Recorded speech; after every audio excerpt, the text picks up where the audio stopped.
This is a really cool demonstration of an advanced engineering and development project that's been going on within EMC using VMware technology to explore the intersection of what we could do with software-defined networking with VMware NSX network virtualization technology and arrays to be created in the future.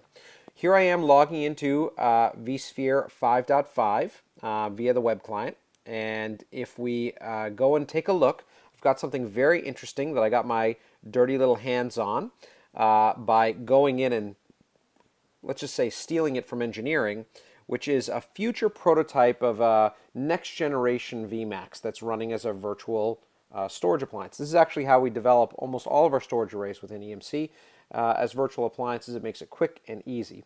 If I log in, you can see all of the various interfaces and devices. There's some stuff that you might find a little odd. For example, it only has 4 gigs of cache as a virtual appliance. But of course, that's because that's how we're developing a prototype. Now, if we go and we take a look, this is a virtual machine, as I said, but it has an interesting property. And that property is going to be associated with what I'm going to show you next. This is VMware's NSX technology, which does for networking what they've done in the past with host and compute, which is it virtualizes, pools, and abstracts things using logical networking constructs and networking tunnels using things like VXLAN. Now, if you take a look here, we've created an iSCSI virtual interface, and that virtual interface and logical switch port is going to be used for the storage traffic. In other words, we're going to create a logical network that could be associated with an individual tenant.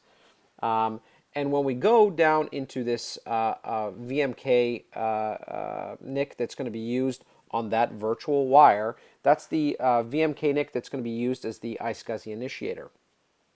Now, what's interesting is that when we look at this on the storage side, we're going to do the same thing. In other words, we're going to create a logical interface that doesn't exist physically, which is going to do VXLAN termination on this future VMAX storage subsystem.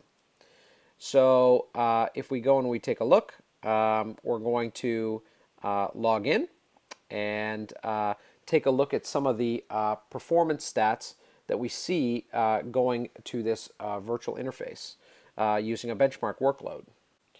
Now again, I really want to highlight the purpose of this is not to create some sort of massive benchmark result. It's really to see what's the effect of native VXLAN termination in terms of storage, throughput, and bandwidth. Again, this is simple, early, advanced development kind of engineering work. So if we take a look, we've got the performance results from those two tests. Here on this first test, you can see the amount of throughput, and bandwidth that we're driving just on a regular interface, an iSCSI interface directly on the platform. And then here you can see what it looks like with VXLAN, and they're within a few percentage points of one another. So what does this show?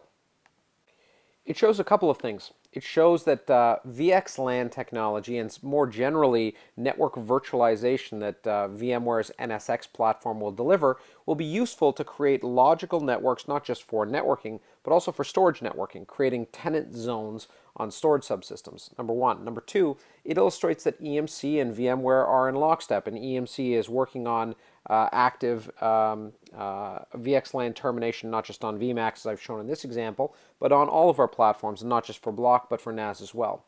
And the third thing is it highlights that these ideas of abstraction within the storage domain and the networking domain are linked. It's pretty cool stuff, and thanks for watching.